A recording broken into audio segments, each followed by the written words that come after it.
Ngibingelele, nginamukele i-channel Abambo TV.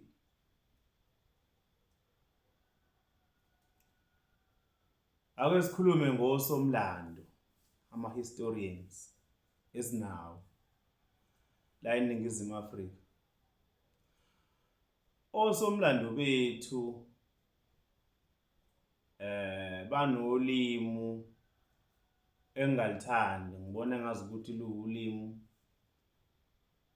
olulekelela lendle emhlophe ekuyiyona vele eyayikade sibhalile imlando yethu eminingi. Imlando yethu besingabhalwa ndla thina basisiza ngokusibhalela yona, ize phela vele kwakuyiba bayibeyidukisile imlando yethu. Kodwa ke lokho abakubhala kuyasinikeza i-direction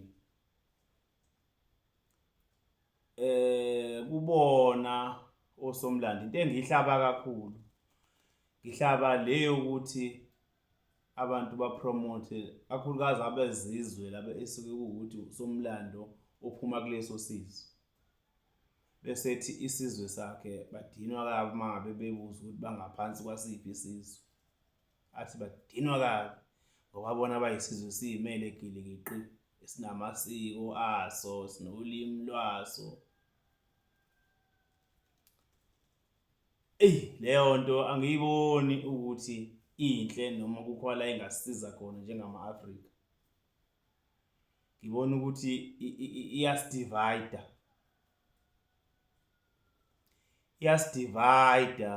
yenza ukuthi kube lula ukuthi simanipulate-eke, yenza ukuthi kube lula ukuthi simanipulate-eke, sibe zigqila noma singasaboni ukuthi sezigqila kuze kube phakade. Ngobani siyanyundana? Hayi thina sizimele gilikiqi, sibonakala nangamasiko ethu nangolimi lethu, ukwenza kwethu akufani nalaba abanye asibona bona. Manje angibazi ukuthi bafunda miphi imilando, benza waphi ama-research, ngoba mina nami ngipromote Abambo ukuthi bayisizwe siyimele kusukela endulo. Ziningi izizwe eziphuma ngaphansi kwabami, kodwa ngeke ngize ngisho ukuthi abeNguni asixhumene nabo. Zingane zakithi abeNguni mekuhlehlwa, ngoba sonke siphuma kuGondwana. Mekuhlehlwa emuva, wonke umuntu omnyama nje uphuma kuGondwana. Akekho umuntu owuqhibukhowe athi isizwe siyimele yena esingaxhumani nezinye. Udinwa kabi makuthiwa wena-ke usibanibani ongaphansi kwasiphi isizwe. Adinwe athi sizimele. Udinwa kanjani ngoba siyisizwe esisodwa simnyama e-Afrika? Makuthiwa ngaphansi kwabaphi? Vele bakhona osuka ngaphansi kwabo. Abambo basuka ngaphansi kaGondwana, nabaKaNtu basuka ngaphansi kaGondwana. Kusho ukuthi bawumuntu munye labantu, abeNguni, baKaNtu, Abambo. Ukuthi nje ningazalwa ndawonye, kodwa nombani uba nomndeni wakhe noma nabe nomndeni wakhe, kodwa hayi ukuthi khona umuntu owuqhibukhowe nje owaqhuma etsheni. Kunosomlando lapha oyiThonga, angamuzwa egijima kakhulu impela, ethi hhayi aMashangana bahlangene nawo, aMashangana abahlukumeza kakhulu, uSoshangane wabahlukumeza kakhulu, bona bamaThonga bayimele. Yebo, kona umlando awayewusho lo wokuhlukumezana, wayekhuluma iqiniso, kodwa ukuthi amaThonga azimele nje avele aqhuma etsheni, cha, uyaphaphalaza usomlando wakithi lapha. AmaThonga angabambo adabukene. Umlando loyo uyawazi futhi uyawuziba, ngeke kuba akawazi. Meke ukuthi akawazi, akahlehle nawo umlando aze afike kuGondwane kubonakala ukuthi baphuma bona kuGondwane bangahambisani nabambo.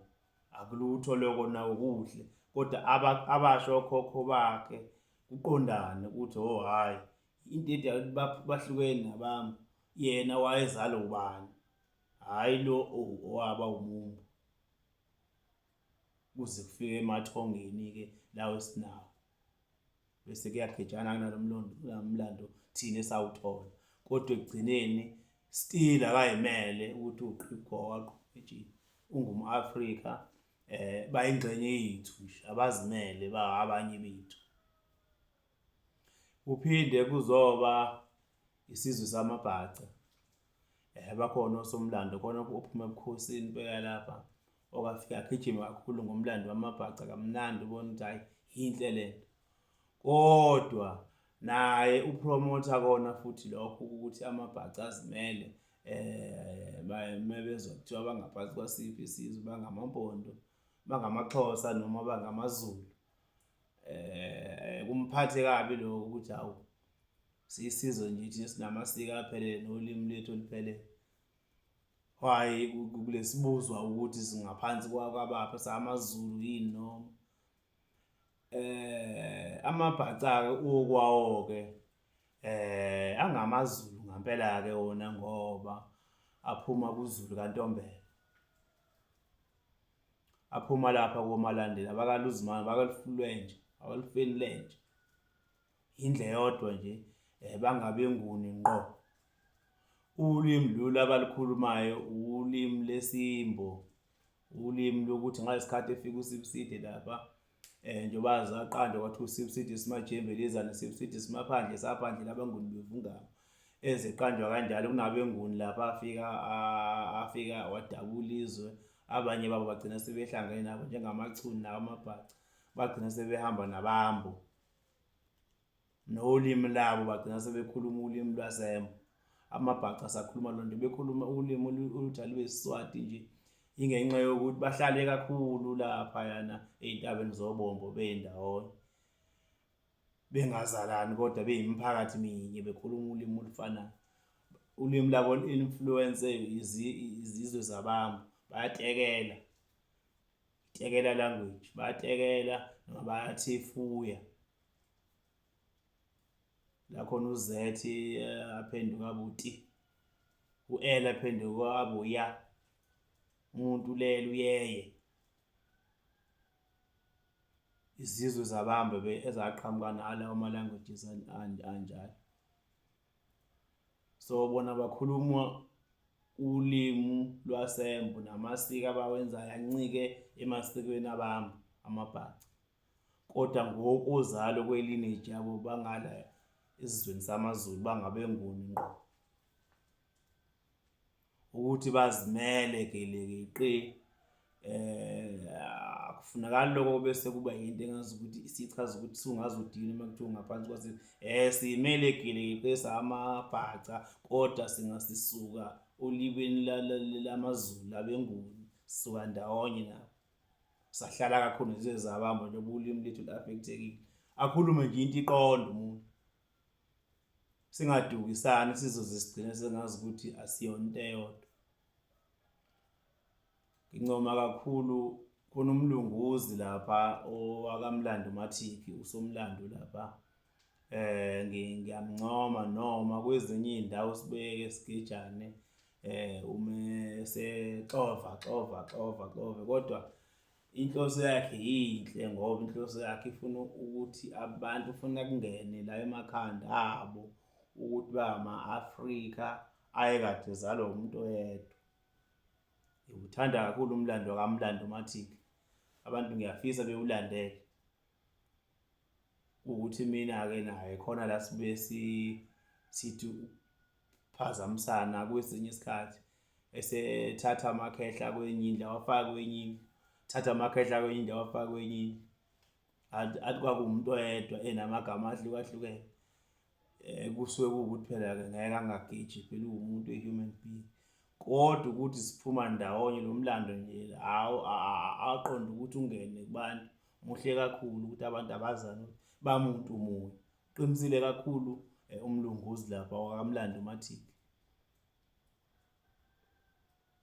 Yiko-ke engikupromothayo ukuthi izizwe ezimnyama zimuntu munye. Mawukuthi awukakutholi ukuthi wena bayapho oxhumene nabo, akube ukuthi awukakutholi, kodwa azi ukuthi umuntu munye sibantu. La nje ezansi kweSADC izizwe nje ey'nkulu eziyinzala bantu zimbili, ilendlu yabeNguni nendlu yaBambo, ziwu-2 nazo makuhlehla iphuma ndawonye umuntu oyedwa zombili, kodwa zifike zivele seyihlukene la, ziwu-2 zihlukene kwaBambo nabantu, abantu bazala beNguni, aBambo ngala, abantu ngala, baphuma ndawonye bona bamuntu munye vele, kodwa bafike la bekade bahlukana iminyaka eminingi, ngoba abeNguni base nesikhathi eside bafika la eNingizimu ne-Afrika ngesikhathi abahambo befika noZibside ngama-1300. Besise-Afrika kodwa sasithe ukusilela ngemumva thina Bambo, safika kamuva. Bafike bazala izizwe ey'ningi aBambo,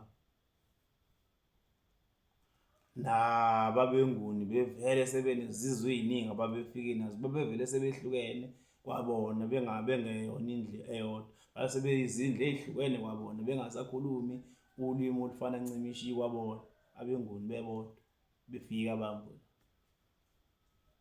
Sekunje uyakwazi ukulalela, likhona elinye igama elifanayo olithola ngala esiSuthwini, ulithole nasesiZulwini, nasesiTswaneni kanjalo, ngoba nakubona aBambo bafikile kodwa kunamagama amaningi ayetholakala futhi olimini lwesiNguni. Babekwitiza uma uzovele ubalalela ungahlali nabo phansi, kodwa once wahlala nabo amagama bawasho slowly, kwakugcine kubonakala ukuthi hhayi ningabanye bethu.